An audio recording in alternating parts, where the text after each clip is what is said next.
grand plaisir de le recevoir et voilà, vraiment je te laisse la parole, Yann.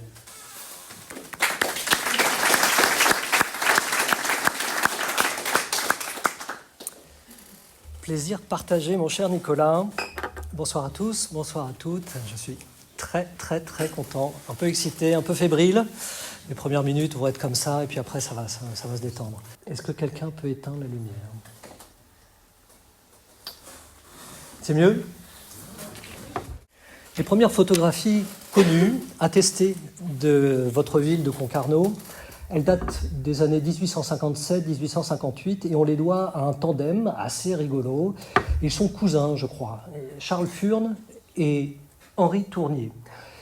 Ils ont signé à tous les deux en ayant loué une carriole à cheval depuis Paris pour transformer une carriole en chambre noire. Ils ont fait le tour de la Bretagne, rurale et littorale, et ont ramené à Paris et ont déposé, donc en l'année 1858, on est quand même très peu de temps après l'invention de la photographie, donc imaginez la prouesse technique que ça peut être, et ils ont signé donc un album qui s'appelle « Le voyage en Bretagne ». Et vous voyez ici deux photographies qui sont des toutes petites cartes de visite, des photographies minuscules, où on voit, donc qui sont toutes les deux prises du môle de Pénéroff, très certainement. Et la personne, on va s'intéresser à la photographie de gauche, et la personne que vous voyez au milieu qui pose un peu pour donner l'échelle, et puis pour donner un peu de vie au cliché, alors que les temps de pause sont extrêmement longs, c'est l'un des deux. Alors, je ne sais pas si c'est Charles ou Henri, mais en tout cas, celui qui est bien habillé avec son petit chapeau, c'est l'un des deux photographes qui pose pour donner l'échelle. Vous reconnaissez le lieu, évidemment la ville close en arrière-plan, et je peut-être une moins bonne géographie des lieux que vous, mais le pignon qu'on voit ici doit être l'annexe de l'hôtel Atlantique. On s'approche un peu de cette photographie et vous voyez qu'avec des lentilles macro, on va essayer de s'approcher jusqu'à faire parler vraiment le grain photographique. Donc on arrive à la limite de la perception de l'information d'un cliché. Et voilà, ici, vous le devinez, je vais essayer de me servir de mon pointeur, vous devinez une première immatriculation avec des signes ici. Alors quand on ne les connaît pas, on ne peut pas les deviner, mais moi, maintenant que j'ai un peu l'habitude, il faut lire QC 1817, avec un signe ici qui est un signe demi-circulaire qui le précède. Heureusement, nos deux compagnons ne se sont pas contentés de faire une photographie à Concarneau et de repartir. Ils ont mitraillé, on pourrait dire, pour l'époque, c'est-à-dire fait 4 ou 5 photographies du même lieu. Alors on les revoit, là ils font les zouaves tous les deux sur la chaloupe, donc c'est bien la même chaloupe, hein. Donc il doit y avoir quelques minutes d'intervalle entre les deux photographies. Je pense qu'ils ont demandé soit à un passant de déclencher la photographie, soit ils ont déclenché et ont eu le temps de prendre place sur la chaloupe. Et ce qui est intéressant, c'est que là du coup, l'immatriculation en ce qui me concerne, elle devient parfaitement lisible. D'accord ? Et on va pouvoir s'approcher et apprécier véritablement ces signes. Vous m'entendez toujours ? Oui, ça va ? Donc QC 1817. Et ici un signe un peu mystérieux, un peu difficile à comprendre. Quand on a un QC 1817, même si on a la date de la photographie, on n'est pas plus avancé. Tout à l'heure, je vous parlais à l'instant du service historique de la Défense. C'est à cet endroit qu'on va fouiller dans des immenses registres qui étaient tenus par les commissaires de la Marine, plutôt par des commis ou des écrivains qui travaillaient dans les bureaux maritimes, de l'inscription maritime, et qui tenaient de véritables journaux quotidiens de la vie à la fois des hommes et des bateaux. Donc il faut imaginer un système de surveillance, hein, c'est pas pour faire joli, c'est pas pour rédiger la biographie de tous ces individus, c'est simplement pour les surveiller et les marquer à la culotte. Donc on a toutes les dates d'armement et de désarmement, la vie du bateau, les transactions, si une embarcation change de propriétaire, etc., etc. Donc on fouille, on retrouve le numéro d'immatriculation et on comprend que cette première chaloupe jamais photographiée à Concarneau s'appelle la Marie et qu'elle a appartenu d'abord à une femme, mademoiselle Levasseur, très certainement, je ne vous fais pas un dessin, une veuve de marin, et qui ensuite a vendu quelques années plus tard à monsieur Chancerelle himself, demeurant à Nantes. Vous connaissez l'histoire, ou en tout cas au moins de nom des frères Chancerelle. L'un s'installe à Douarnenez, l'autre reste à Nantes pour gérer ses affaires. Ce sont parmi les premiers industriels de la sardine. Donc cette chaloupe n'appartient pas à un patron de Concarneau, mais appartient plutôt à un investisseur, un industriel. Mon travail consiste aussi à redessiner ces marques, et vous verrez que pendant toute cette présentation, je vais alterner des photographies et des dessins. Ces dessins-là permettent pour moi, puisque c'est mon métier, c'est un peu ma provenance en fait de comprendre par les signes, c'est une manière de s'extraire un peu de la photographie, de la rendre un peu plus abstraite et puis de redéfinir les signes, c'est-à-dire de compléter une immatriculation qui serait laconique, de pouvoir compenser des problèmes de flou qui sont des problèmes assez récurrents dans ce corpus très ancien. Et à ce moment-là, on peut commencer à analyser. Là, en l'occurrence, je n'ai pas grand-chose à dire sur une immatriculation comme celle-ci, si ce n'est qu'elle me surprend par deux aspects. Pour commencer, elle est à la fois extrêmement banale, c'est-à-dire que ce sont des caractères qui sont parfaitement dans leur époque. N'importe quel journal, n'importe quelle édition, presse pouvait afficher des caractères comme ceux-là à l'époque, 1850, 1860, et en même temps, elle est parfaitement exécutée. C'est-à-dire que pour réaliser une marque aussi proprement sur la surface convexe d'un bateau, il faut avoir du métier.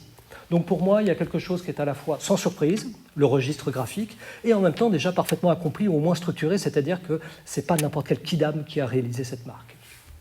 On va continuer un petit peu. Je fais un tout petit point, non pas législatif, mais je vous explique en une diapo d'où vient cette obligation de marquer les bateaux. Avant d'obliger les marins à noter l'immatriculation à l'avant des bateaux, une loi révolutionnaire leur imposait d'écrire deux choses, plutôt à l'arrière, ce qu'on a appelé les marques de poupe, le nom du bateau, son nom de baptême, et le port d'attache, en toutes lettres ou en abrégé. Ça n'a pas suffi aux autorités françaises, et en 1853, la France et l'Angleterre signent une convention. Cette convention-là, elle est signée un peu in extremis pour prévenir des conflits assez sérieux, assez graves, de pêche, justement, dans la Manche, cette mer partagée est très disputée, et notamment autour des îles anglo-normandes, qui est un cas extrêmement litigieux. Donc pour éviter le conflit, et le conflit armé, je pense que ces deux pays-là, fatigués de se faire la guerre, ont essayé de calmer un peu les esprits, et ont exigé de savoir qui pêchait quoi, et le numéro matricule, finalement, à l'avant des bateaux, a été la solution adoptée par les deux pays. Voici une photographie, un cliché que je dois à Henri Kérizit, qui montre des chaloupes un tout petit peu plus tard. Donc vous voyez que la première que je vous ai montrée, elle datait quasiment de l'année du décret, l'année de l'émission du décret. Ces chaloupes ici datent du début des années 1870. La photo elle-même doit dater de la fin des années 1870. Et on y voit une autre embarcation assez intéressante avec un marquage très très sophistiqué déjà, assez alambiqué. Déjà, il n'y a pas un numéro, mais il y en a plusieurs. On a toujours les lettres initiales à l'avant. Je ne l'ai pas dit, mais vous avez bien compris que les lettres initiales désignent d'abord le quartier de Quimper, puis le sous-quartier de Concarneau. C'est pour ça qu'on a QC à l'origine. Et puis, vous avez un deuxième numéro, qui est un numéro de position ici, qu'on voit que j'ai reproduit, le numéro 29. Et puis, vous avez un symbole graphique ici qui est posé en dessous. Donc, on a une espèce d'accumulation de signes et de signaux à l'avant de ce bateau. Voici un deuxième cliché qui montre d'autres vues avec d'autres numéros, mais toujours sur le même principe. Un numéro principal composé de lettres initiales et d'un numéro matricule, un numéro de position au-dessus d'un symbole graphique. Les voilà. Bon, vous voyez que la photographie, moi je travaille avec des documents qui sont tellement anciens qu'on ne peut pas exiger plus du document. Je trouve que c'est déjà formidable d'avoir des traces visuelles aussi anciennes. Je les redessine. Encore une fois, le fait de redessiner, c'est à la fois pour leur redonner de la clarté, et puis moi pour les comprendre. Je pense que vous avez chacune fait l'expérience. Quand on essaye de comprendre quelque chose qui nous échappe, ou quand on a des incertitudes sur une observation, il n'y a rien de tel que de reproduire. Et reproduire par le dessin, c'est une manière pour moi de me mettre finalement un temps à la place du scribe ou du scripteur, et d'essayer de comprendre quels ont été les choix, quelles ont été les orientations. En fait, il faut comprendre, encore une fois, c'est avec le service historique de la Défense qu'on a des informations assez importante, c'est que ces trois embarcations-là, parmi d'autres, appartiennent au même industriel qui s'appelle Isaac Pereire. Je pense que certains parmi vous ont déjà lu son histoire, qui a été racontée dans Harvard, qui a été racontée dans le livre de Roland Chatin aussi. C'est la figure typique de l'investisseur, du spéculateur à Concarneau. Il est banquier de formation, avec son frère il s'installe, il travaille d'abord dans je ne sais plus quel business, et c'est quelqu'un qui a du flair, suffisamment de flair pour se dire que l'activité maritime va exploser littéralement en Bretagne. Il a bien sûr eu vent de l'invention de Nicolas Appert, perfectionnée par Colin, c'est-à-dire l'invention de la technique de conservation. Et il sait que dans les pays du littoral, les pays bretons, l'activité économique va être décuplée, quintuplée, etc., etc. Donc il s'installe assez vite. Il s'installe, il va installer une usine, bien évidemment, mais il ne va pas se contenter d'installer une usine, il va acheter une armada. C'est-à-dire qu'il va acheter 30 chaloupes, 30 bateaux creux, qu'il va armer pour la pêche à la sardine, et il va constituer des équipages avec des gars du pays, c'est-à-dire vraiment des pêcheurs concarnois, mais qui ne vont pas travailler pour eux-mêmes, qui vont travailler pour un patron. Et le patron, il n'est pas là pour... il est là pour faire de l'argent, beaucoup d'argent. Si on isole les quelques chiffres de ces séquences-là, on se retrouve avec finalement une phrase presque complète. Il me manque juste le 8 et le 0. Donc je fais une forme de synthèse. Alors vous voyez qu'il y a quelques accidents parce que tous les chiffres ne sont pas peut-être parfaitement exécutés, mais on se retrouve quand même avec une flotte extrêmement cohérente, marquée d'une manière très très cohérente. Et ces styles de chiffres-là, voilà un autre versant de mon activité, c'est d'essayer de comprendre, de confronter ça au matériel typographique et graphique de l'époque. Eh bien, il s'avère, pardon pour le flash lumineux, il s'avère que dans ces années, on est au milieu du siècle, 1860 à peu près, il existe dans ce qu'on appelle des manuels d'écriture ou des méthodes d'apprentissage pour les personnes qui sont lettrées et qui ont envie de perfectionner l'art de la calligraphie ou simplement d'avoir des solutions pour estampiller des choses, c'est-à-dire vraiment faire du marquage. Il existe finalement une série d'alphabets qu'on va appeler les capitales romaines et les chiffres renfermés dans le carré. Ça se passe de tout commentaire, c'est-à-dire que ce sont des chiffres qui sont fortement adossés à la géométrie et qui ont l'avantage d'avoir quasiment la même largeur, la même hauteur, bref, avoir un comportement très prévisible, à l'exception du chiffre 1, le chiffre le plus étroit, bien évidemment. Un autre exemple, de la même époque exactement, qui sont des chiffres et des lettres carrées.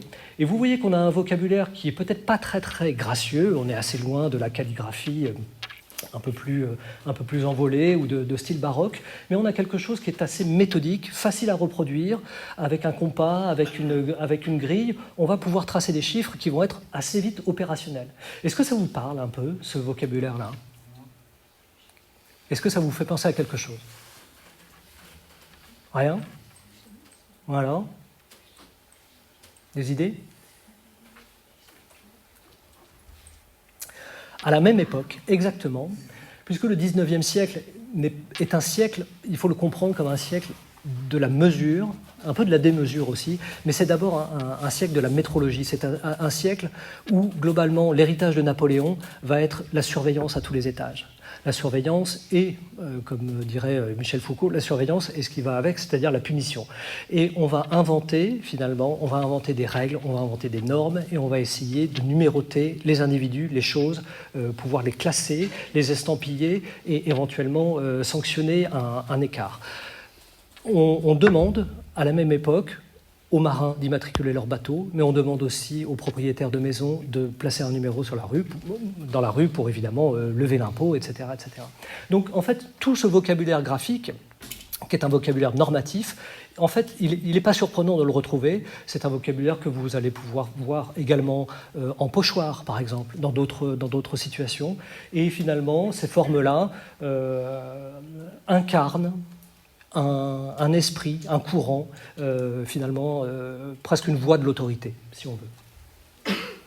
Allez, on va faire un petit tour dans le quartier de la Croix, photographie que j'ai trouvée hier, postée par Seb Le Goff sur la page Facebook, et je ne connaissais pas cette vue-là, magnifique du quartier de la Croix.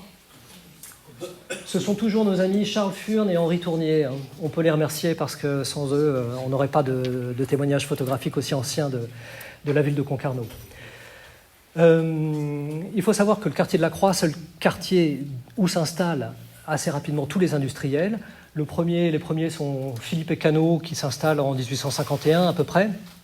Et bientôt, avec le succès et la manne financière que représente cette nouvelle technique, qui va bientôt remplacer la presse, la presse de la sardine pressée, à ce moment-là, d'autres industriels vont s'installer. Bien souvent, on les appelle les étrangers, alors qu'ils sont la plupart du temps nantais, bordelais, parisiens quelquefois, et ce sont des personnes qui vont s'installer, qui vont installer donc leur friterie. Alors au début, les Concarnois boudent cette nouvelle technique qui empeste, qui pue et dont tout le monde se méfie en fait, et qui vont préférer rester traditionnellement attachés à ce moyen d'écouler les prises avec la presse, mais quand même, tout le monde commence à comprendre et à voir son avantage, c'est-à-dire écouler le poisson quand les saisons sont bonnes, et puis donner du travail aux femmes, évidemment. Les hommes sont en mer, et les femmes sont à l'usine. Voici une autre vue. Merci à Germain de m'avoir confié ce magnifique cliché du studio Le Merdi, où on va voir donc ces usines. Je pense que à cette époque-là, le quai Nul doit être en construction ou à peine construit, et on va voir à nouveau quelques chaloupes qui mouillent devant les usines, et notamment l'usine Palmer, je ne sais plus laquelle c'est exactement, qui est celle donc des deux frères Pereire. Si on s'approche un peu du cliché, on voit à nouveau que pour cette flotte-là des Pereire, alors qu'on est quand même 20 ans, 30 ans plus tard, on a toujours une numérotation relativement standardisée, c'est-à-dire très propre, très claire. Et ce n'est pas étonnant, finalement, que de voir un patron, un capitaine d'industrie, avoir envie que toutes les unités de sa flottille soient standardisées. On va changer un peu d'époque et passer à des... Je laisse un peu le premier épisode, c'est-à-dire l'arrivée de la conserve, est essentiellement tenue par des grands industriels. Voici une photographie que m'a prêtée Henri Kérizit, qui lui-même a photographié d'une photographie. Impossible de savoir qui a l'original, ce sont des sources un peu perdues. Donc il en reste une image un peu floue, malheureusement. J'ai longtemps cru qu'ici c'était une tête de mort ou un signe de pirate, et on avait beaucoup de mal à lire l'immatriculation ici. Bon, finalement, en faisant un peu la croisée, QC 839, 859, 858, bon, après on va éplucher les registres au service historique de la Défense, et puis à un moment on tombe sur QC 859 Saint-Pierre. Ah d'accord, ce sont les clés du paradis. Très bien. Donc c'est bien la chaloupe Saint-Pierre qui est en train de mouiller ici devant la porte de la ville close. Ce qui est intéressant, c'est que c'est la seule chaloupe qui a été photographiée à 2 reprises très importantes de sa vie, une fois ici et une fois ici. Et si on compare les 2 photographies, il se passe quelque chose d'un peu étonnant. Alors bien évidemment, on ne peut pas se tromper, l'emblème est tellement révélateur que c'est bien le même bateau, pas de problème. Mais ici, la photo est antérieure, QC 859, j'ai dit quoi 839, et puis 59, et enfin CC 859. Qu'est-ce qui s'est passé? Que s'est-il passé? Il s'est passé une chose assez simple. 1882, une loi paraît, et cette loi va concerner quasiment tous les sous-quartiers de France qui ont vu, dans les 2 décennies, exploser littéralement les effectifs, la population, l'installation donc des usines, une hausse du niveau de vie bien évidemment puisque l'argent afflue, même si ça reste un monde de misère, il faut pas se leurrer, mais absolument incomparable. Donc 30 ans après l'implantation des premières conserveries, les sous-quartiers qui étaient sous la tutelle en fait, des petits ports de pêche qui n'étaient pas vraiment considérés par l'administration, l'administration est obligée de reconnaître la puissance et la force de frappe de tous ces ports et de les ériger en quartiers de plein exercice. Donc exit la tutelle de Quimper pour Audierne, pour Douarnenez, pour d'autres, et exit aussi la tutelle de Quimper pour Concarneau. Donc le QC disparaît au profit des lettres initiales CC. Et vous voyez ici que sur ce document, on comprend que donc le quartier de Concarneau, qui vient d'être créé en 1882, va avoir 2 syndicats, c'est-à-dire 2 sous-ensembles, si on veut. Le premier de Concarneau et le deuxième de, je n'arrive plus à lire, Rosebras, merci. Voilà. Donc, je vous disais que 1882, c'est une date relativement importante parce que si on fait le tour du littoral, le nombre de quartiers maritimes a quasiment été multiplié par 2. Et donc, problème administratif, à Paris, dans les 2 chambres, on doit se creuser la cervelle, il faut donner des lettres à tout le monde. Il faut donner des lettres à tout le monde pour pouvoir donc du coup distinguer le A d'Audierne du A d'Auray, parce qu'il y a un vrai problème de conflit. Il peut y avoir un vrai problème de conflit pour des ports qui partagent la même initiale. Voici le quartier, les limites du quartier maritime de Concarneau, telles qu'elles sont définies en 1882. Donc vous voyez que c'est un quartier maritime qui n'est pas très étendu par rapport à celui du Guilvinec ou d'Audierne. C'est un quartier qui n'est pas très étendu, qui va commencer ici à la limite de la commune de Bénodet, je ne sais plus exactement à quel endroit c'est. L'anse tu m'as dit tout à l'heure Guasgarn. Ouais. Ouais. La Pointe du Mousterlin, on a Becmeil évidemment, toute la baie de la Forêt et Fouesnant, donc ce sont 2 communes à l'époque, Concarneau, Beuzec-Conques, Lenriac bien évidemment, et puis dans les terres, le quartier maritime ne concerne pas que les villes littorales, les communes littorales. Je vous rappelle que c'est une entité administrative militaire qui sert aussi à recruter des soldats, de potentiels soldats. Donc il y a des inscrits maritimes à Rospordin, s'ils ont une activité, et c'est le cas de quelques ouvriers agricoles qui de temps en temps viennent en ville pour faire une saison, la saison de la pêche ou de la saison du maquereau, pour faire un peu d'argent. Donc toutes ces personnes-là peuvent prétendre au statut d'inscrit maritime. Ensuite, on continue, Tréguin, Névez, on va à la pointe de Réguenès, et puis évidemment la Veine. Pont-Aven fait partie du quartier maritime de Concarneau, et la limite est, c'est la rive gauche, ou droite plutôt, dans le sens où on le regarde, de la rivière du Belon. Voilà, le quartier maritime de Concarneau. Donc, casse-tête d'attribution des initiales. Normalement, Concarneau, qui s'appelait QC, aurait dû avoir quoi comme initiale? C. Qu'est-ce qui s'est passé, selon vous? Évidemment. Le monsieur qui pose la question à tous les commissaires maritimes, il s'appelle Motez. Je ne sais pas quel est son titre à l'époque, ministère de la Marine et des Colonies, tout simplement. Et il pose une question dans un style très formel de l'époque. Cher monsieur, merci de me faire parvenir les lettres initiales de votre quartier, merci de me faire savoir, etc., etc. Donc chaque commissaire de la Marine, en s'appuyant sur les syndics, ce sont des anciens marins, généralement des gens du métier, qui sont finalement le rang le plus proche des marins du métier, vont essayer de faire une sorte de sondage pour essayer de savoir quelle va être la lettre qui va être attribuée. Et j'imagine, mais on n'a pas la réponse, j'imagine que Concarneau, le quartier maritime de Concarneau, a dû dire « on veut la lettre C », ce qui est logique. Mais, il y en a un qui a dégainé plus tôt, je pense. Vous reconnaissez l'endroit ? Camaret. Nous sommes à Camaret, bien vu, le sillon de Camaret, et voici un pêcheur qui est en train de baptiser, d'immatriculer son sloop avec la lettre C 741.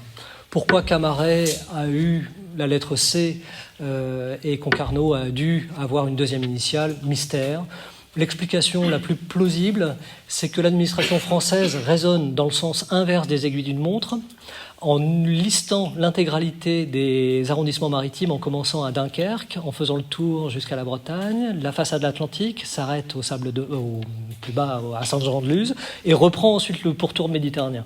Donc Camaret étant le premier sur la route, a pu avoir son initiale et Concarneau a dû, je ne sais pas comment, ça aurait été intéressant, j'aurais vraiment aimé être une petite souris pour assister au débat, a dû se dire, bon, qu'est-ce qu'on fait? Est-ce qu'on prend la deuxième lettre, et à ce moment-là, ce serait CO?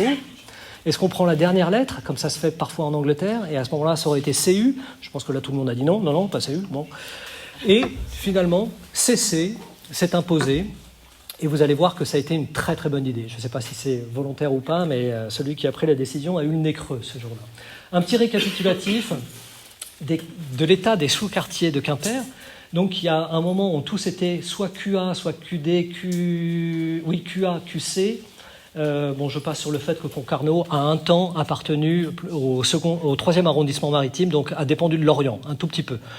Concarneau s'est promené entre le Finistère et le Morbihan un peu longtemps pour finalement opter pour une tutelle d'abord à Quimper, qui était beaucoup plus proche pour les formalités administratives qu'une journée de déplacement, une journée de voyage pour aller à Lorient. Et puis ensuite, 1882, voilà que s'installent les initiales telles qu'on les connaît finalement sur les cartes postales de 1900, D pour Douarnenez, A pour Audierne, CC pour Concarneau. Une petite exception, le Guilvinec va prendre son autonomie plus tardivement, en 1919, et en fait va profiter de l'abandon pur et simple de la disparition du quartier maritime de Quimper qui va être transféré au Guilvinec. C'est une autre histoire. Donc, regardons un peu les photographies de cette époque-là. Parce que certains bateaux ont dû se retrouver dans cette période un peu critique, immatriculés QC, puis devant changer du jour au lendemain d'immatriculation. C'est pas facile de trouver des exemples comme ça. Donc il faut éplucher des centaines et des centaines de photographies, au compte-fil s'il vous plaît, pour essayer de trouver cette perle rare.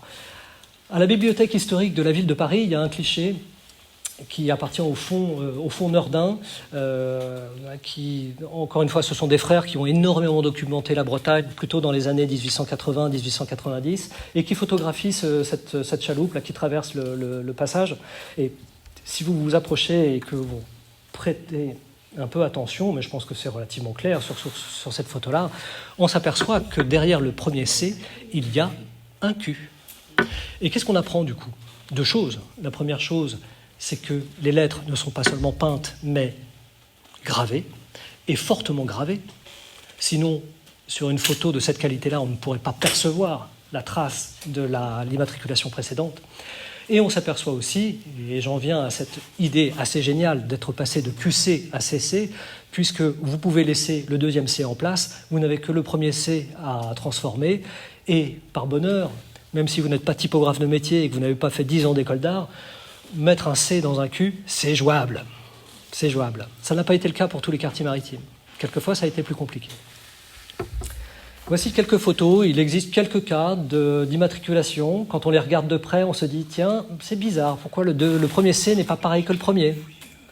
À ce moment-là, on essaie de s'approcher et on devine, ça c'est une photographie qui est conservée au musée de la pêche, et on devine quelque chose d'un peu bizarre, un accident. Ça c'est une immatriculation qui est vraiment complètement inédite, un style qui, voilà, c'est un one-shot, comme on dirait aujourd'hui, qui n'a jamais été reproduit. C'est un bateau qui vient dont le patron est domicilié à Tréguin. Magnifique tentative, dommage qu'elle n'ait pas été suivie et n'ait pas créé d'émulation, ça aurait été assez agréable. Et on comprend bien évidemment que le premier C n'est pas un C, mais est plutôt un demi-Q. Voilà. Pareil ici, quand vous sentez une vraie différence entre deux lettres qui normalement devraient être strictement identiques, à ce moment-là, c'est que la première a été une transformation. J'avance un peu. 1882. Ça y est, l'histoire du changement de lettre initiale est derrière nous. Tous les bateaux, à partir de maintenant, qui vont être mis à l'eau et déclarés aux affaires maritimes, à l'inscription maritime, à l'époque, vont être immatriculés CC. Et voici une très belle photo du fond Goguet-Widmer, qui est conservé à Marseille, et qui va présenter la chaloupe CC 1253, Volonté de Dieu, et qui est le premier bateau à avoir joui des lettres CC, sans être passé par la case QC. La photo n'est pas d'une qualité extraordinaire, mais on peut voir qu'il y a un bel emblème à la proue, avec certainement un petit cœur et peut-être un motif patriotique en dessous, et puis une belle moustache pour souligner le tirant d'eau. Donc vous voyez qu'il y a un soin qui est apporté. D'accord, il y a un soin qui est apporté, l'envie d'embellir son outil, son engin de travail, elle est manifeste. Et puis, j'avance un petit peu dans le temps. On va regarder cette immatriculation-là, 1604, c'est une chaloupe qui a été mise à l'eau en 1886. Donc on est quand même quelques années après le changement de lettre initiale. Je vous laisse apprécier la version photographique et puis la transposition que j'en fais par le dessin. Vous voyez que déjà on a des formes qui commencent à dériver un tout petit peu des choses complètement standards que je vous ai montrées en début de présentation, des choses qui relevaient du pochoir ou de l'inscription mécanique, avec des choix qui sont même des choix assez expressifs, on peut dire. Une autre photographie, le CC 1624, avec un emblème dont on peut dire, sans risquer de faire de la dérive interprétative, qu'il est certainement associé à un oiseau marin, ou en tout cas une forme d'onde quelconque. Et puis vous avez un motif ici qui fait son apparition. Alors je le redessine, je fais abstraction de l'emblème puisque ce n'est pas trop mon sujet. Et puis vous voyez que si vous vous approchez un peu ici, il se passe quelque chose au pied du 1. C'est une chaloupe qui a été mise à l'eau la même année, 1886. Je vous montre un dernier exemple, CC 1703, 1888, on est à peu près dans les mêmes eaux. Et ici, une autre écriture qui a complètement, cette fois-ci, qui s'éloigne des formes conventionnelles, on peut dire, avec une forme de 7 à fût. Le fût, c'est la partie de la lettre la plus pleine. Voilà, voici le fût vertical du 1, voici le fût arrondi du 7. Une forme de vague très ondulée ici, et puis un raccord sur le 3 qui, elle aussi, n'emprunte pas un chemin direct, mais essaye une forme d'arabesque. Encore une fois, on croise ces photographies et ces dessins avec ce que nous disent les registres du service historique. Chaloupe Sainte-Anne construite pour Emmanuel Caudan, chaloupe Sainte-Croix construite pour Philibert Caudan, chaloupe Passepartout construite pour Corandin Caudan. Ah. Un peu de généalogie, évidemment, il y a beaucoup d'homonymie à cette époque-là, et c'est encore le cas, donc tous les Caudan n'appartiennent pas nécessairement à la même famille, mais il s'avère qu'avec une bonne amie, une bonne camarade, on a fait un peu de généalogie. Ces deux-là sont frères, et lui est cousin, ou lui est le fils de l'autre, enfin bon bref, effectivement, ils habitaient la même maison. Donc, pardon ? Ce sont les frères de mon arrière-grand-père. Alors vous confirmez, vous connaissez leur lien de parenté exact ou pas ? Comment ? Vous connaissez leur lien de parenté à tous les trois ? Les deux, là, Difficile à dire ? les deux, oui. Bon.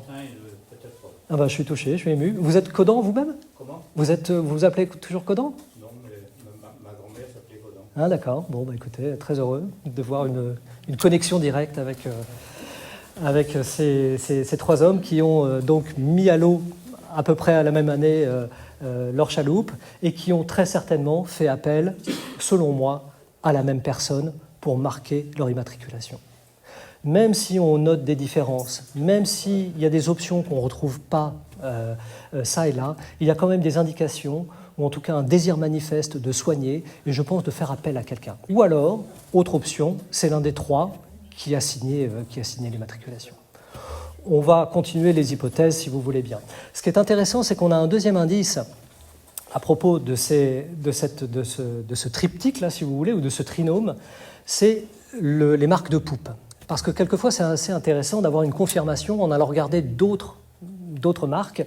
Et vous voyez la manière dont est écrit Sainte-Anne, vous voyez la manière dont est écrit Concarneau et la manière dont est écrit Passepartout. Ça confirme bien, je pense, en dépit des quelques différences stylistiques qu'on peut observer sur les immatriculations, que c'est la même personne qui est à l'origine des marques. Donc, à cette époque-là, il y a une conscience et on fait appel aux plus talentueux. Est-ce que c'est un professionnel ? Je n'en sais rien. Est-ce que c'est un marin qui donne un coup de main ? Je ne sais pas. Est-ce que c'est un membre de la famille ? On ne saura certainement jamais. Mais en tout cas, ce qui m'importe, moi, c'est la conscience et l'envie d'agir. Alors moi, j'appelle ce style-là le dido à chevron, c'est-à-dire le dido, c'est un style typographique très courant au XIXe siècle en France. Et je l'appelle à chevron parce qu'il va systématiquement être transformé à l'endroit du A, qui normalement a une traverse horizontale, et qui va cette fois avoir une traverse brisée, et qui est pour moi la signature de l'auteur. L'auteur, qui ça peut être ? Et là, c'est un vrai problématique, vrai problème pour moi, parce que je n'ai jamais identifié, et je pense qu'il faut que je continue à progresser en me faisant une raison. Je ne trouverai peut-être jamais le coupable de ces immatriculations, ou les coupables de ces immatriculations, mais on peut quand même émettre des hypothèses. Vous voyez ici, là, sur une très belle photo Villard, vous voyez là, on va s'approcher un petit peu.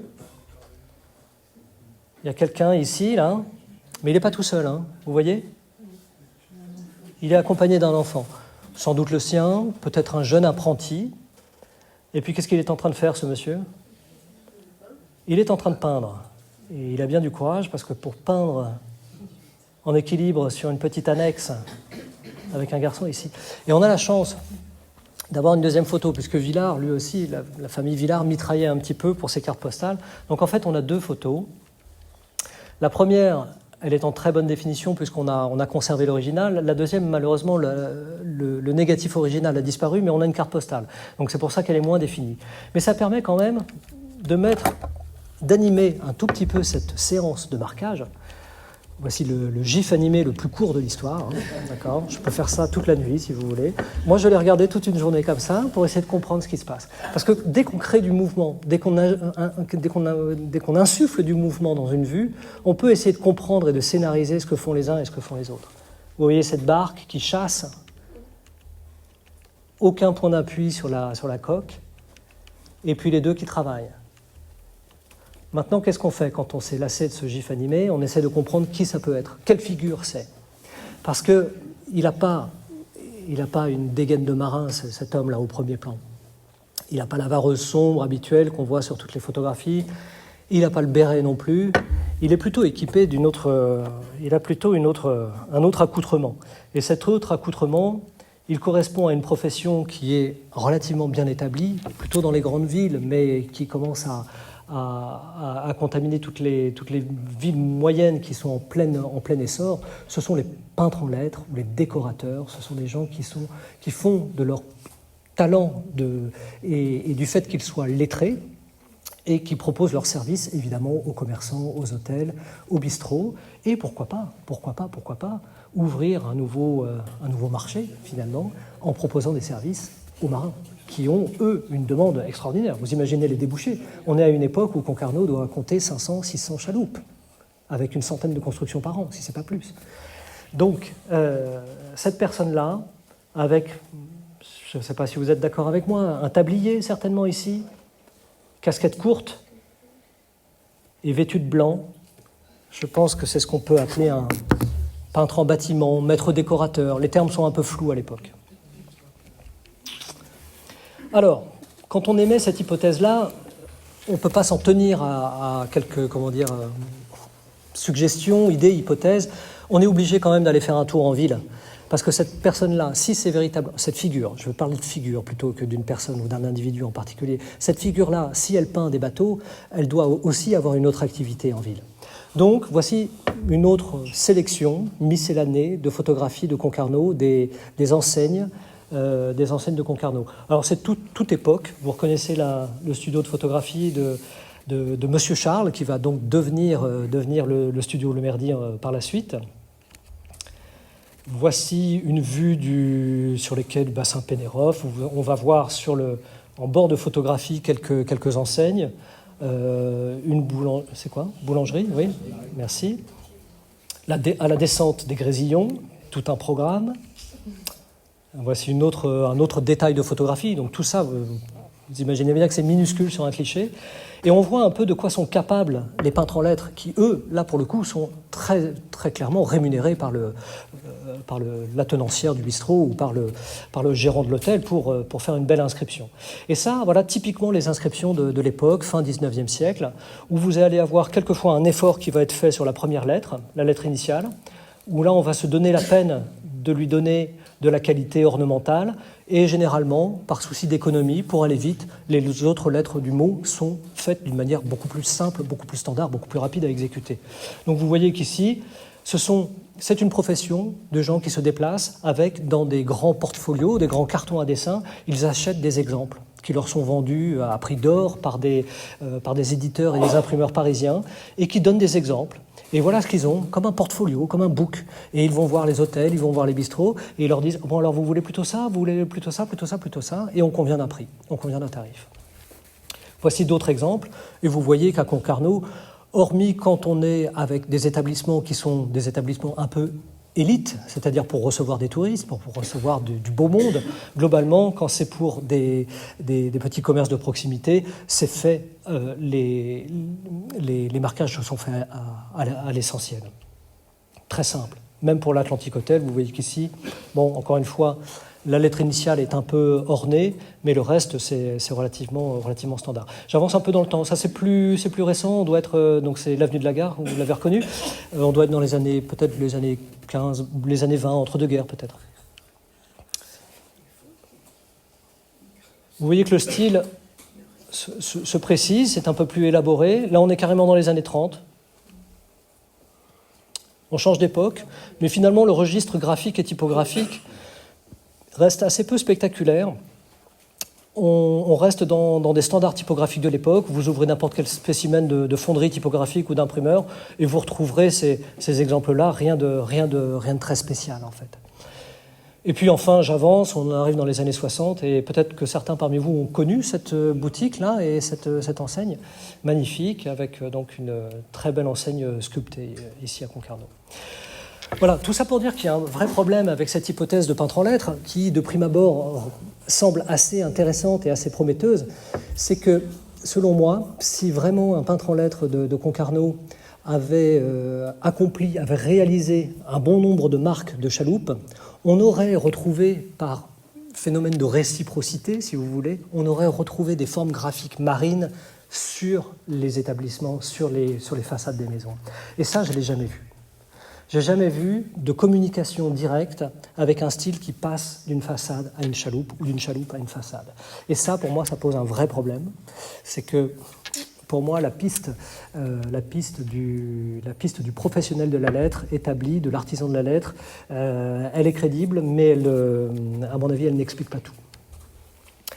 Je reviens au bateau.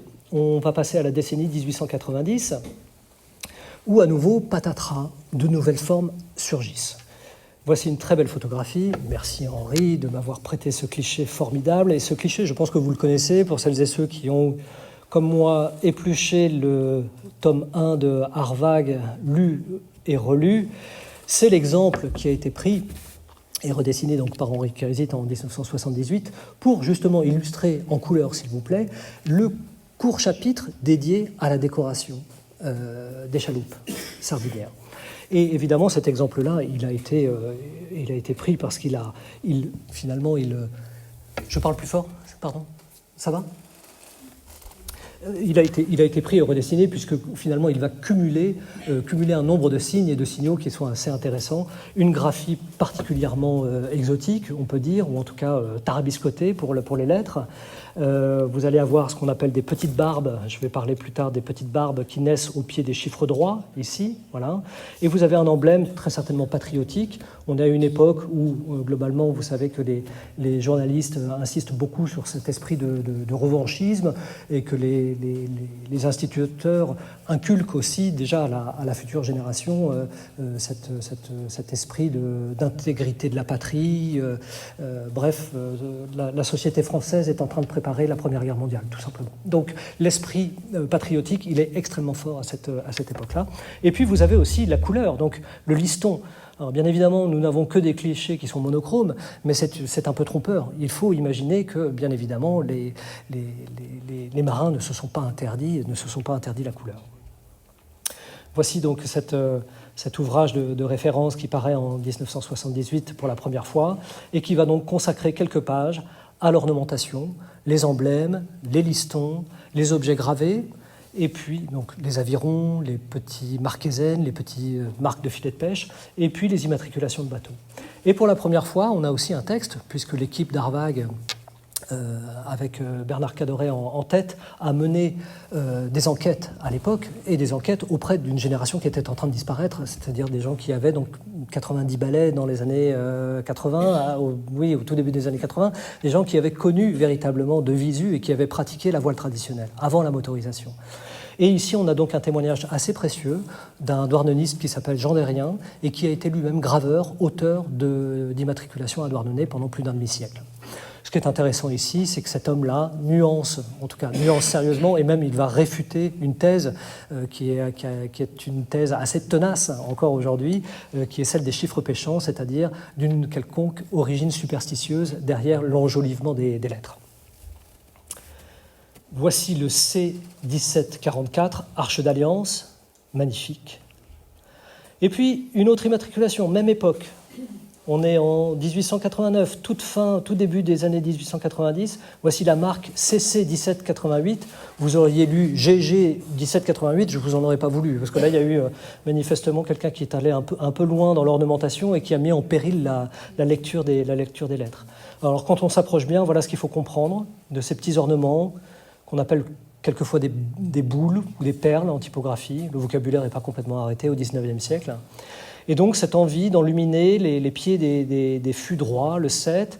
Mais alors bon, qu'est-ce qui se passe quand on a un 8 qui lui n'a pas de terminaison? On lui rajoute des oreilles, bon, pourquoi pas.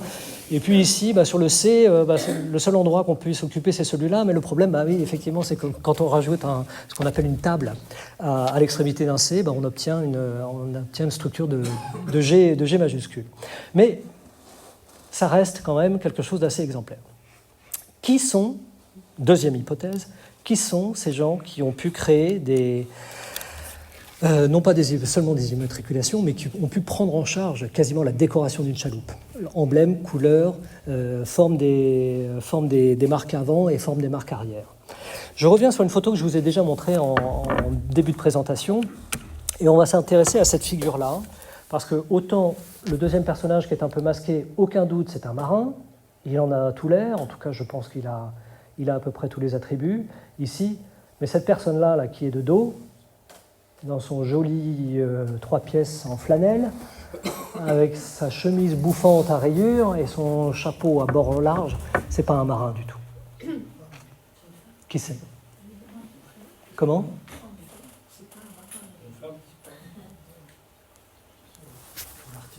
C'est un artiste peintre, très certainement.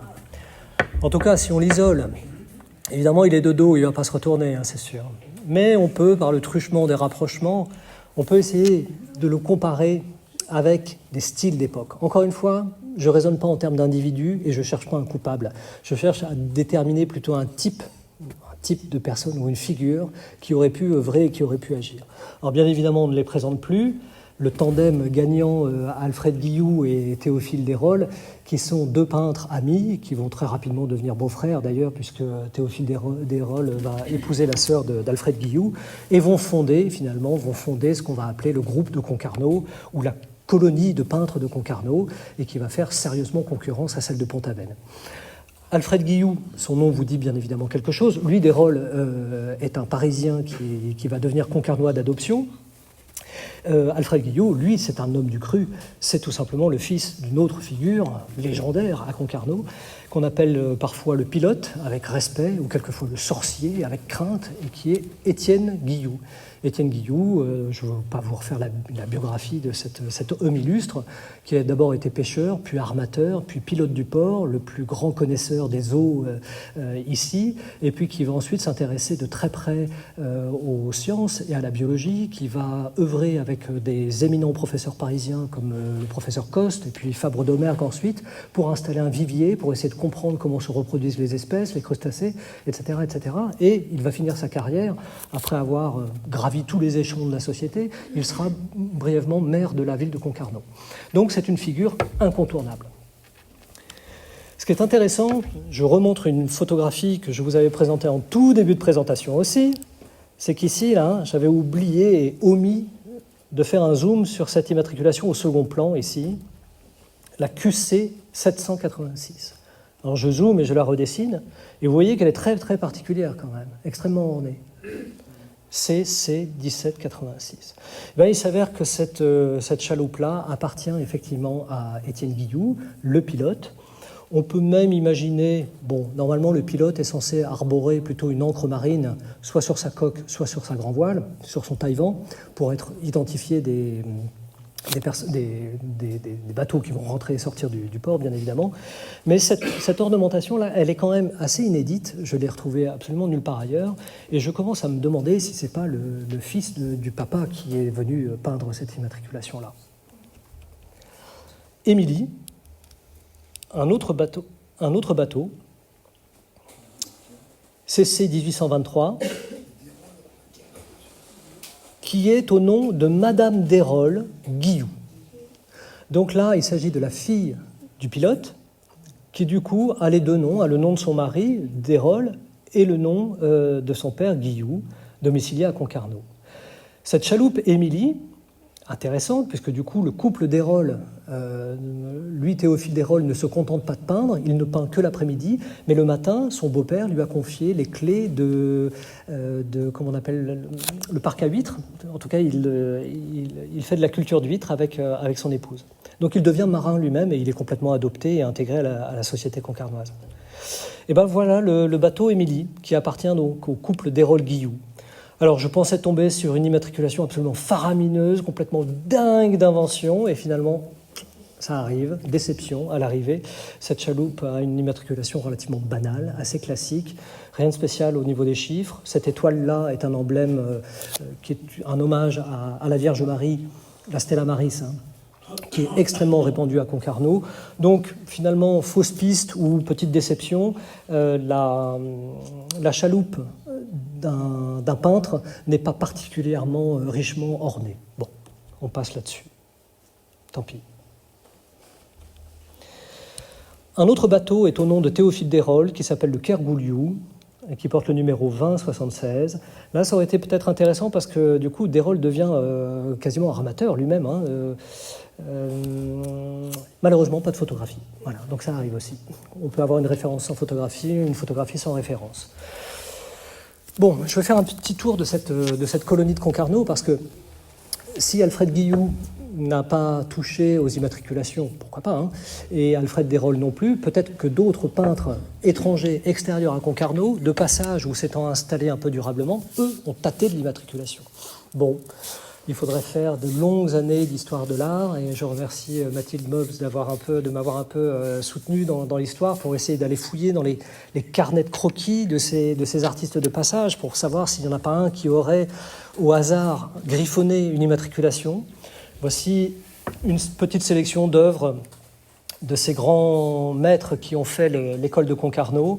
Achille Granqui-Taylor, qui est un Lyonnais, qui est passé. Donc vous voyez que dans cette scène-là de prière, il n'oublie pas de faire une allusion à un ornement patriotique. Bon, très bien.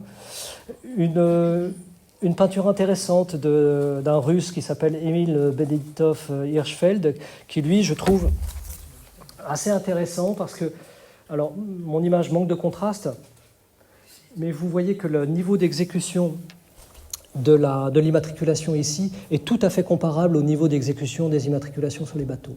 Donc, bon candidat, j'en saurais pas plus, je ne peux pas tirer beaucoup de conclusions, mais en tout cas quelqu'un qui a le soin et le souci d'être aussi réaliste dans la figuration d'un banal numéro. C'est comme si je vous demandais de faire une très belle scène avec un parking avec 500 voitures rutilantes et que vous vous appliquiez à reproduire les plaques minéralogiques. Ça n'a aucun intérêt. Mais bon, lui, par souci d'authenticité, reproduit extrêmement fidèlement les formes des chiffres.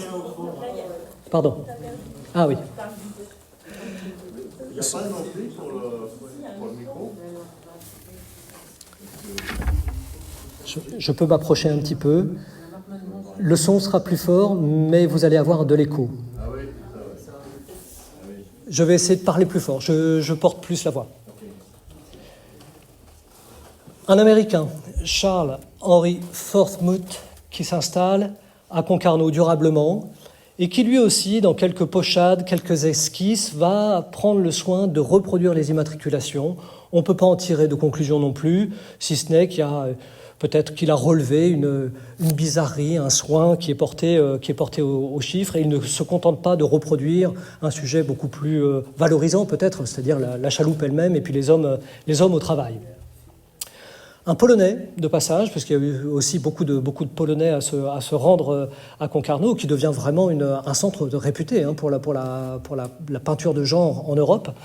Et donc vous avez je vais très mal prononcer, Eugenius Zak, qui va faire une petite esquisse très rapide d'un marin en train de toiletter la coque du bateau. Et vous voyez, même si c'est discret, que le numéro n'est pas oublié ici. Bon. Je vous montre tout ça, tout en sachant pertinemment que autant d'exemples ne feront pas une théorie, c'est simplement un petit constat. Je reviens au bateau maintenant. Très belle photo du fond Villard, où vous avez deux bateaux qui sont échoués, avec une scène un peu particulière où vous voyez un attroupement de ce qui doit être certainement l'équipage de cette chaloupe CC 1891. Et qu'est-ce qu'on voit quand on s'approche un peu de ce cliché-là ? On a l'impression qu'ils sont tous en train de travailler au même endroit. Au lieu d'être répartis le long de la coque, s'ils devraient être en train de gratter le coltard ou d'enduire une nouvelle couche de goudron, ils seraient un peu plus espacés. Mais on a l'impression qu'ils sont tous en train de travailler au même endroit. Et puis, si vous faites un peu attention ici, là, vous voyez des petites traces de coulure, là. Vous voyez ou pas ? Ouais. Ce qui est assez marrant, c'est que ce bateau-là, le CC 1891, il a été photographié un peu plus tôt par un autre photographe de passage à Concarneau. Et voilà la marque qui a été photographiée quelques années auparavant. CC 1891. Vous retrouvez d'ailleurs le style de Concarneau que j'appelle le dido à chevron, le dido brisé. Qu'est-ce qui s'est passé entre-temps, là ? Entre CC 1891, on doit être dans les années 1890, et puis année 1903. Les marins ont rajouté eux-mêmes des crochets au pied des chiffres droits et ont même repeint, au cours d'une séance de toilettage habituelle, on repeint les 2C, le 8, etc., etc. Donc voilà la marque d'origine, très belle marque, sans plus, qui est tout à fait conventionnelle. Et voilà le travail de cochon qu'ont réalisé ces marins en se fendant la poire un jour et en se disant « Allez, on met des barbes. Allez, on y va, on met des barbes. » On appelle ça des barbes, c'est un style douarneniste. Désolé, je suis bien obligé de l'avouer. Cette pratique-là qui consiste à rajouter des extensions bifides, c'est-à-dire qui partent en moustache de part et d'autre des chiffres droits, elle naît à Douarnenez dans les années 1880, au début des années 1890. Et cette pratique-là va essaimer, et on va la retrouver un peu sur tous les ports de l'Atlantique, jusqu'au Sable d'Olonne, entre deux guerres. Donc finalement, cette pratique-là, auquel certains vont prêter des vertus propitiatoires, des vertus votives, ou en tout cas de la superstition, elle va finalement faire des adeptes à Concarneau, à Audierne également, dans tous les ports finalement. Et certains vont du coup, à un moment de la vie du bateau, et je pense que c'est à l'occasion d'une revente, je pense que ça c'est le nouvel équipage qui vient de racheter le bateau à cette époque-là, qui décide de doter la marque historique de barbe. Parce que vous voyez les bateaux qui, eux, sont de la génération à barbe d'origine, c'est quand même autre chose, quoi. C'est quand même un autre travail. On a beaucoup de finesse d'exécution, on a un style qui est extrêmement contrasté, les pleins et les déliés. Bref, vous avez une forme qui est voulue dès le départ. La structure du signe et des signes qu'on appelait donc l'alphabet péchant ou les chiffres péchants sont vraiment un style graphique très très particulier. Et donc c'est autre chose que de rajouter des barbes a posteriori sur une immatriculation. Alors, qu'en dit nos amis les spécialistes de l'histoire de Concarneau? Donc là, je fais référence au livre Matelot de Concarneau.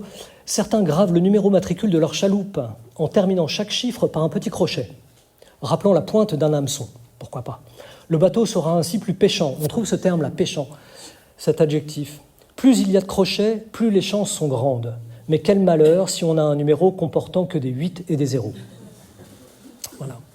Alors ça, je ne vais pas ouvrir un chapitre sur cette croyance-là et puis sur les variantes de perception. Je l'ai dit tout à l'heure, Harvag mentionne, par le biais d'une interview, mentionne ce qu'en pensent certains marins de l'époque.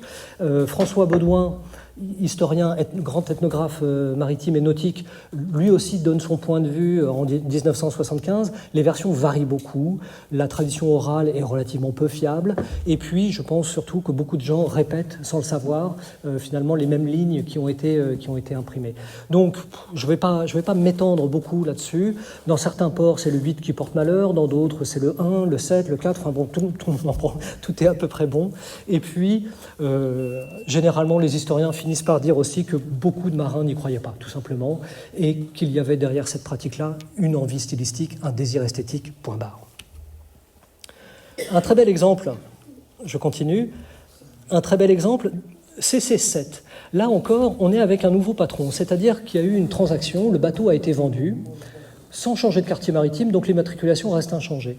Et vous voyez que le marin, le nouveau propriétaire, a changé l'emplacement de l'immatriculation. Ça va? Déjà, à l'origine, c'était un bateau de l'île Tudy. Donc dès le départ, il était immatriculé Q pour Quimper. Q, combien? Q 1947. Si vous voyez ici Q, 10, le 1, le 9, le 4 et le 7. Le premier patron concarnois qui l'a racheté s'est dit chic, il y a un 7 à la fin du numéro, je n'ai pas besoin de le refaire, je vais simplement poser un C ici, adossé au 9, et un deuxième C ici. Vous me suivez ou pas? Ok, donc malin le type, il fait quand même l'économie d'un 7, très bien. Mais l'autre patron qui rachète, il dit « Ouais, non, mais pas question, moi je veux un 7 à barbe, quoi. Je ne mets pas les pieds sur un bateau avec un 7 à fût droit. » Donc qu'est-ce qu'il aurait pu faire? Il aurait pu faire option A, le travail de cochon qu'on a vu tout à l'heure, c'est-à-dire rajouter des barbes sur un chiffre qui n'en a pas. Mais il a eu une autre idée, qui est à mon avis l'idée lumineuse du siècle. Il a eu l'idée de décaler l'immatriculation, de faire passer le deuxième C dans le premier, donc il n'a pas eu à le refaire, il a eu simplement à refaire ce C-là, et de placer un nouveau 7 tel qu'il entendait, c'est-à-dire un 7 à barbe. Et il lui donne une courbe ici, vous voyez son dos comme il est courbé, qui épouse parfaitement l'oblique du 4 ici, parce que tout ça c'est gravé profondément dans le bois. Donc on ne peut pas faire ce qu'on veut. On est obligé de slalomer un peu entre les formes. Et voilà comment on passe de ça à ça. Il va profiter même de la courbe du premier C pour venir amorcer la barbe du deuxième C. Ce type d'exemple-là, il y en a beaucoup. À chaque fois qu'il y a une transaction, à chaque fois qu'un bateau est vendu, revendu, soit dans le même quartier maritime, soit dans un autre quartier maritime, les marins vont toujours faire preuve d'énormément d'inventivité pour composer avec l'existant, tourner autour des signes, essayer de faire une économie de signes, etc., etc. 1900. On avance encore un peu dans le temps. Je déborde amplement, moi. Est-ce que tu peux parler plus fort? Je vais parler plus fort, pardon. 1900. On avance un peu dans le temps et je vous passe quelques immatriculations qui commencent à changer un nouveau registre finalement. Et vous voyez ce qui est en train de naître là, ici. Je vous le donne dans le mille. C'est le retour de la ponctuation qui avait disparu alors qu'elle était présente au tout début de l'obligation d'immatriculer, mais la ponctuation, elle était généralement cantonnée aux lettres initiales pour abréger Concarneau, CC. Je ne sais pas pourquoi, peut-être que c'est par analogie avec le breton, d'avoir concarné, c'est-à-dire deux mots, CC, et bien cette fois, la ponctuation avait disparu et elle va réapparaître pour distinguer les lettres initiales du numéro matricule sous la forme d'un point-virgule. Point-virgule qui est effectivement un signe de ponctuation relativement savant, il faut être relativement lettré pour savoir que ce signe de ponctuation est un signe qui effectivement va séparer deux éléments d'une liste, bon, pourquoi pas. Et puis, je ne sais pas si vous avez l'habitude de tracer un point-virgule, mais celui-là, il est particulièrement méchant, quoi. Il a une forme qui est extrêmement impressionnante, à la fois acérée, piquante, et puis déconnectée. La puce, normalement, devrait être beaucoup plus grande et rapprochée de la virgule. Et là, cette fois, on a les deux éléments qui sont déconnectés et très dessinés, très piquants. D'où vient cette forme? Parce qu'encore une fois, je ne pense pas que les formes soient spontanées ni qu'elles tombent du ciel. Ces formes-là, elles proviennent de la calligraphie. Je ne sais pas si certains parmi vous ont déjà pratiqué l'écriture à la plume, et à la plume carrée notamment, mais en tout cas, ces générations de marins, eux, à partir du moment où les lois Ferry sont votées, l'école devient obligatoire, gratuite et obligatoire pour toutes les générations jusqu'à 13 ans, même si certains carottaient, peu importe, mais l'école devient obligatoire. Et à l'époque, tout au long du XIXe siècle et jusqu'au début du XXe siècle, les gamins à l'école ne doivent pas se contenter d'apprendre à lire et à écrire, ils doivent apprendre 3 modèles d'écriture. 3 modèles d'écriture à la plume, s'il vous plaît. Ils doivent apprendre la gothique, attention, ce qu'on appelle l'écriture ronde, c'est ce que je vous montre ici, et finalement l'écriture anglaise, celle qu'on connaît tous, une écriture penchée, très liée, etc., etc. L'écriture ronde, c'est donc un des 3 modèles qui est enseigné à tous les enfants de France dès l'école primaire. Et cette écriture ronde-là, évidemment, tous les éditeurs vont se jeter comme des morts de faim sur cette manne que représentent les manuels d'apprentissage, les départements, les instituteurs, toutes les écoles, qu'elles soient laïques ou privées, peu importe, vont avoir besoin d'énormément de manuels d'apprentissage. Et donc, les éditeurs vont inonder le marché de modèles à recopier. Voilà. Donc ça, c'est tous les cahiers du grand-père qu'on a tous à un moment vu traîner dans les greniers. Et l'écriture ronde, vous voyez qu'elle a cette particularité, notamment sur les chiffres, d'être extrêmement virtuose. Et voilà qu'on va retrouver sur le 4, sur le 7, des formes qui étaient difficilement explicables tout à l'heure. Voici la ronde. D'accord? Étiquette confiture bonne maman, vous la connaissez. J'avance un peu dans le temps et il y a une photo assez intéressante qui montre deux chaloupes de générations très différentes. Ici, sur la même image, on a une chaloupe qui est en fin de vie avec un style extrêmement simple. Les pieds sont droits, donc pas de barbe, pas d'emblème, etc. Et puis on a une chaloupe nouvelle génération. Donc là, ici, on est en 1900, un peu après 1900. Et voilà ce que peuvent devenir certaines marques à Concarneau. Je vous laisse contempler sans commentaire la maîtrise et la qualité de cette marque.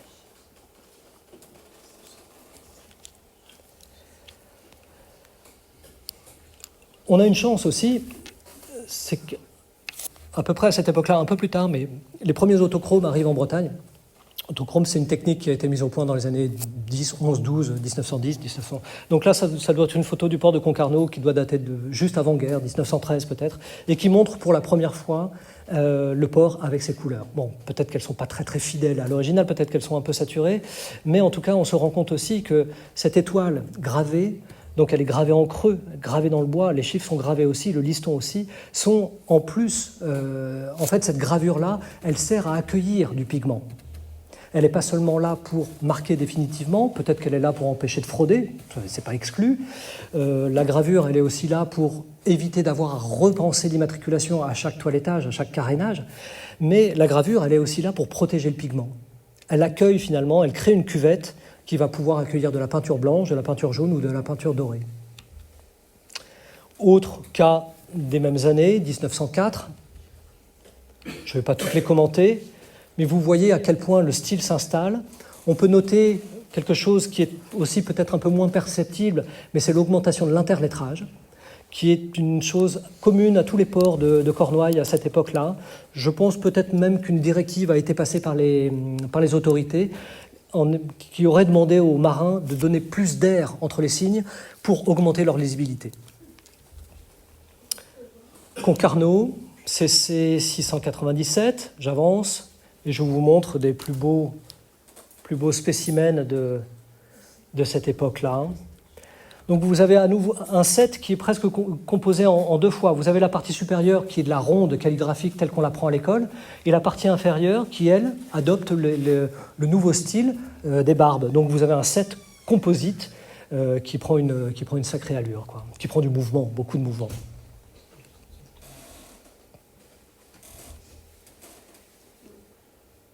Nouvelle forme. Voilà, petite sélection des 4 de 1886-88. Je ne dis pas que c'est une évolution continue, ce sont peut-être des exceptions, ce n'est pas forcément la même main qui a exécuté tout ça, même si je pense que si quand même. Bon, voilà, c'est plutôt mon avis.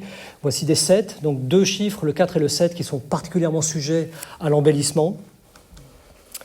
Et puis, peut-être pour venir encore corroborer cette thèse-là de l'écriture script, vous avez quand même, à cette même époque, beaucoup de noms de bateaux qui sont eux-mêmes écrits un peu à la manière de l'école, comme si on avait rédigé sur un tableau noir avec une craie le nom du bateau, Alabama, Amélie, etc., etc. 1905. Maintenant, on va être dans cette période-là. Je vais aller un peu plus rapidement jusqu'à la Première Guerre mondiale, la veille de la Première Guerre mondiale. Et c'est à ce moment-là que s'arrête mon sujet, puisque les formes n'évoluent plus beaucoup passé 1914. Voilà une photo. Je vais zoomer sur la marque arrière. Alors, c'est un zoom énorme sur un cliché qui n'est pas très net. Donc, voilà ce qu'on peut percevoir de ces formes-là. Heureusement, j'ai trouvé un cliché beaucoup plus récent qui porte exactement la même marque. Donc je me permets finalement de mettre au point par le biais d'un autre bateau cette marque-là. Et voilà un nouveau style qui apparaît. On est dans les années 1905. Et ce style-là, que vous allez voir sur des bateaux qui sont assez iconiques, puisque ce sont des photos qui ont beaucoup plus circulé, des bateaux qu'on voit sur certaines cartes postales ou certaines reproductions, le Charles et Maurice, par exemple. Vous voyez ici, en fin de vie plutôt, échoué. Si vous prêtez attention, on devine que le Charles et Maurice était gravé aussi, pas seulement peint. Et vous voyez que ces signes-là sont très particuliers et font même référence à certains signes extrêmement typographiques. Il faut avoir du métier, il faut connaître ces formes-là, ça ne tombe pas du ciel. Charles et Maurice, un autre bateau qui s'appelle Étoile, qui est d'ailleurs sur la même photographie que le Charles et Maurice, avec ce même style, un style très large, très ample, qui prend le temps, qui est presque un style un peu plus, je dirais, charnu, sympathique, et qui s'étale. Ça devait être un chiffre 1 qui a servi peut-être pour le L de Étoile. Et ce qui est assez étonnant, c'est que tous ces bateaux qui ont cette graphie en marque de poupe, eux, vont faire une espèce de forme de résistance à ce courant calligraphique à Concarneau, en ayant des 7 délibérément à pied plat, des 1 sans barbe aussi, et vous voyez que l'empattement ici ne plaisante pas, on a vraiment un empattement qui est délibérément long et plat.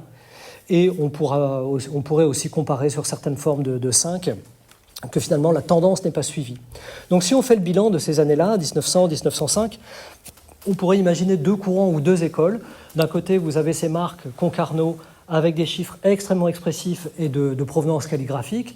Et de l'autre côté, vous avez une autre origine, peut-être plus typographique dans la source pour le port d'attache, et qui, ici, affiche, pour moi, clairement une forme de, non pas de rejet, ce serait un peu fort, mais de résistance, en tout cas qui dit « les barbes, non, je n'en veux pas ».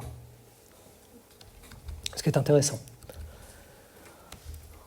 Je vais peut-être accélérer. Quelle heure est-il ? 9h30. Je vais accélérer. Voilà, je vous parlais tout à l'heure de ces fameuses transactions entre bateaux. Voilà un bateau qui venait donc de l'Esconil, le Q3989. Le patron qui l'a racheté à Concarneau a eu de la chance, son numéro terminé aussi par un 9, donc l'occasion fait le larron, il va donc du coup profiter du 9 et puis dérouler son immatriculation à rebours. Vous voyez encore l'intelligence, pour moi c'est vraiment un esprit de design, de profiter de la contrainte et de faire de la contrainte une force. Et vous voyez que du coup, il va reposer un C dans un Q. Donc finalement, on se retrouve 30 ans plus tard, 40 ans plus tard, avec un marin qui n'a pas connu cette problématique du changement de lettre initiale, qui se retrouve aussi par le hasard de la transaction à devoir refaire cette manœuvre-là d'inscrire un C dans un Q. Bien évidemment, cette façon de faire va faire véhiculer le style, puisque les bateaux sont vendus d'un quartier maritime à l'autre et qu'on ne peut pas effacer les chiffres tellement ils sont gravés profondément, et bien ça veut dire que les formes circulent. Les formes circulent. Et les styles vont circuler grâce à l'approche de la guerre, grâce aux transactions et à la revente d'occasion.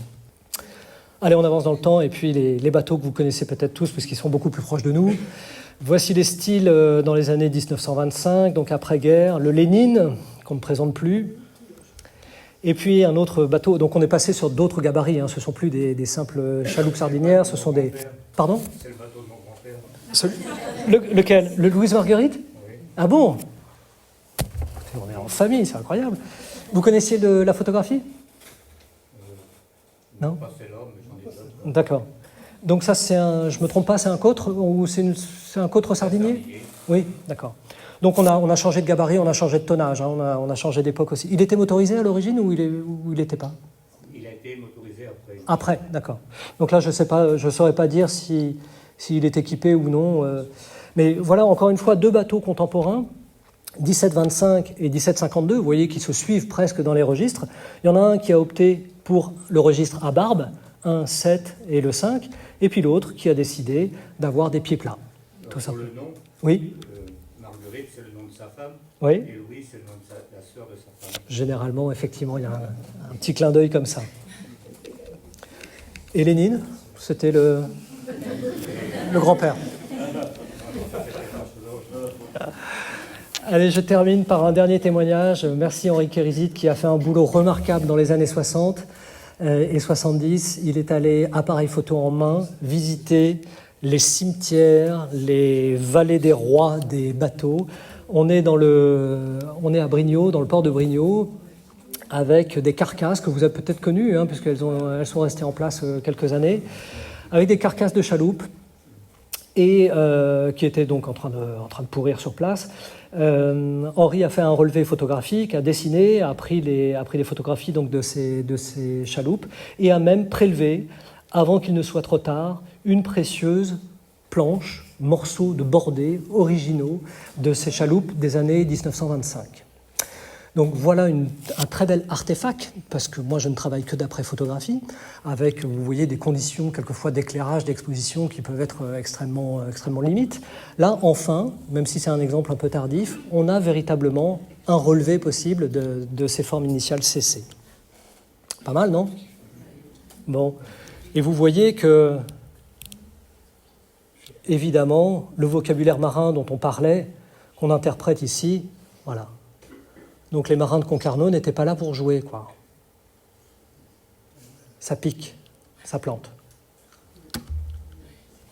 Je passe un peu rapidement parce que ça c'est un autre sujet. Donc voici la très belle collection de bordées de M. Kérizit qui a relevé les dernières traces avant que ces bateaux ne disparaissent à jamais. Voilà. Petite synthèse pour finir, avant de se quitter. Voilà les états par lesquels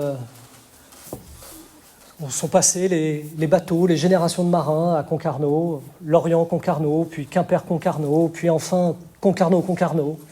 Et puis des tentatives plus ou moins réussies, des choses qui s'installent, l'augmentation de l'interlettrage, l'apparition d'un signe qui va disparaître puis réapparaître, etc. etc.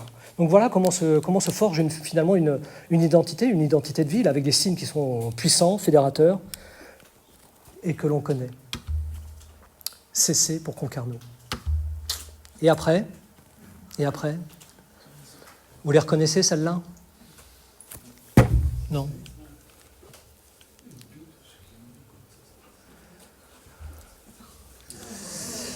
Eh oui. Donc l'aventure des chiffres pêchants, des chiffres, appelez-les comme vous voulez, des graphies locales, des particularismes, tout ça s'arrête dans les années, à la fin des années 50. Je pense, je n'ai pas l'explication, mais je pense que la Constitution européenne est peut-être pas étrangère à cette décision-là, d'harmoniser tous les bateaux de pêche. Et après le traité de Rome, peut-être qu'il y a eu une interdiction, tout simplement, d'avoir des graphies qui ont été jugées, j'imagine, un peu illisibles, un peu équivoques. Et donc un style standard s'installe partout en Europe. Donc toute l'époque des chalutiers, y compris des chalutiers bois, hein, pas seulement, et même des pinasses, les chiffres pêchants commencent à sérieusement décliner dès 1960. Et voilà typiquement une photographie du chantier Tanguy à Douarnenez, où on voit donc le patron du chantier, Jean-Michel Tanguy lui-même, qui est en train de graver une immatriculation des années 80. On est passé à 6 chiffres. Donc il y a eu un nouveau changement dans la législation. Pour avoir plus de numéros, l'immatriculation va passer à 6 chiffres. Et puis voilà le type de chiffres qu'on va pouvoir voir sur les chalutiers à Douarnenez, à Audierne, au Guilvinec, etc., etc. Donc je salue et j'ai profondément beaucoup de respect pour le constructeur naval qui est Jean-Michel Tanguy. En revanche, ces chiffres sont absolument abominables, quoi.